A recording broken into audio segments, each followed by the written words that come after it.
नमस्कार. ब्लॉक थंडरमध्ये आपल्या सर्वांचं मनपूर्वक स्वागत. आज आपण एक नवीन विषयावरती आणि खास विषयावरती आपण आपल्याशी चर्चा करत आहोत. तर मित्रांनो, तुम्ही अनोळखी ठिकाणी जात असताना, समजा तुम्ही मुंबई ठिकाणी गेले, समजा तुम्ही नागपूर ठिकाणी गेले, समजा तुम्ही पुण्या ठिकाणी गेले, तर अशा ठिकाणी गेल्यानंतर आपल्याला रिक्षाने प्रवास करण्याची गरज पडते आणि आपण रिक्षाने प्रवास करत असतो बाहेर ठिकाणी गेल्यानंतर.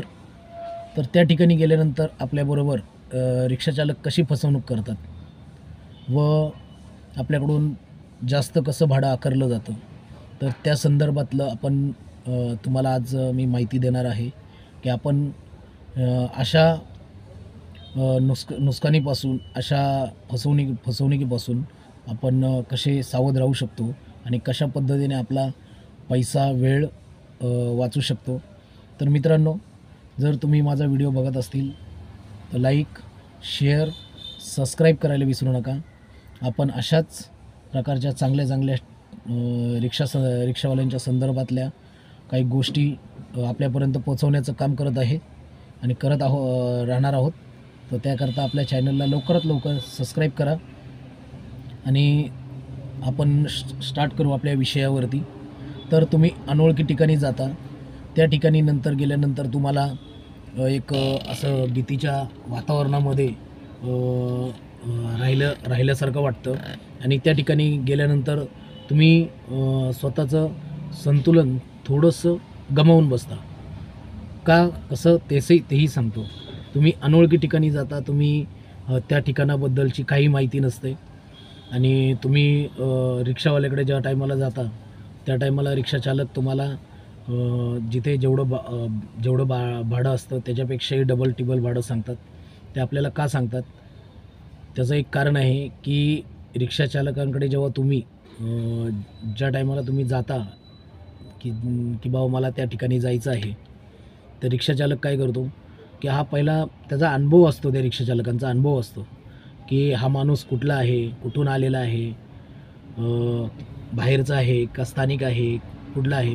तर आपल्या असल्याच गोष्टी आपल्याला त्यांना माहिती पडून न देता आपण स्थानिक आहोत अशा पद्धतीचं त्यांच्या मनामध्ये रिक्षावाल्यांच्या बसलं पाहिजे की आपण बाबा नवीन नाही आहोत, आम्ही इथे प्रत्येक वेळेस येत असतो, प्रत्येक वेळेस आम्ही या ठिकाणी वावरत असतो किंवा प्रत्येक वेळी आमच्या कामानिमित्त या ठिकाणी येत असतो. तर तुम्ही नवीन ठिकाणी आल्यानंतर पहिले काम करायचं आहे, ज्या ठिकाणी तुम्ही उतरणार, बस डेपो म्हणा, रेल्वे स्टेशन म्हणा, बाकीच्या अन्य ठिकाणी म्हणा, तुम्ही उतरले तर त्या ठिकाणी दुकानवाले असतात. पहिलं काम करायचं की तुम्ही दुकानवाल्यांकडे जायचं. 1 दुकान, 2 दुकान, 3 दुकान अशा दुकानवाल्यांकडे जायचं. त्यांना विचारायचं की बाबा मला अशा ठिकाणी जायचं आहे, मी कोणत्या मार्गाने जाऊ, कोणता मार्ग जवळ पडेल आणि त्या ठिकाणचं रिक्षावाले किती भाडं घेत असतील त्याचा जरा तुम्ही अंदाज काढायचा आहे. अंदाज काढल्यानंतर तुम्हाला त्या ठिकाणची माहिती मिळते. बाबा या ठिकाणी असं भाडं आहे, या ठिकाणी तसं भाडं आहे. मग तुम्ही परत दुसरं एक काम करायचे, त्या ठिकाणी उतरल्यानंतर रेल्वे स्टेशनच्या ठिकाणी किंवा अन्य ठिकाणी उतरल्यानंतर त्या ठिकाणी बाकीचे रिक्षाचालक असतात. नंबरवरती जायचं नाही. नंबरवरती रिक्षा लागले असेल तर जायचं नाही. त्या ठिकाणी आजूबाजूला रिक्षाचालक असतात, कोणत्या ठिकाणी उभे असतील त्या ठिकाणी त्या रिक्षावाल्यांना 5-6 रिक्षावाल्यांना विचारायचे की बाबा दादा मला या ठिकाणी जायचं आहे, भाडं किती असेल, किती काय असेल. एखादा खरंच प्रामाणिक माणूस असणार ना, तर 3-4-5 रिक्षामध्ये कमीत कमी 2 रिक्षाचालक प्रामाणिक असतात. ते तुम्हाला खरं भाडं सांगतात की या ठिकाणचं एवढं भाडं आहे. तर त्या हिशोबाने तुम्हाला मग नंतर तुम्ही नंबरवरती या किंवा तुम्हाला जर बाहेर रोडवरती चालताना गाडी रिक्षा वगैरे मिळत असेल तर तुम्ही त्या रिक्षामध्ये बसा. दादा मला तिकडे जायचं आहे, दादा मेरे को उधर जाना है, तर इतना भाडा आहे, मैं इतना दूंगा. तर थोडं जर बोली भाडं असेल तर त्याच्या बोली भाड्यामध्ये थोडं कमी जास्त होत असतं. जर शेअरिंग भाडं असेल तर शेअरिंग भाड्याप्रमाणे तुम्ही जायचं असतं.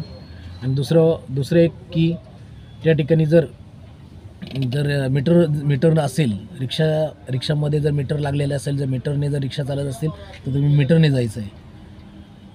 हे एक हे महत्त्वाचं काम करायचं. जर तुम्ही मीटरने जात असतील तर मीटरने अतिउत्तम आहे. मीटरने जर भाडं पडतं, ती कायदेशीर भाडं आहे, तुम्ही कायदेशीर भाडं त्यांना द्यायचं आहे. तर अशा प्रकारच्या काही गोष्टी आहेत, तुम्ही लक्षात ठेवा. आणि तुम्हाला हा व्हिडिओ कसा वाटला तर लाईक, शेअर आणि सबस्क्राईब करायला विसरू नका. तर जय हिंद, जय महाराष्ट्र.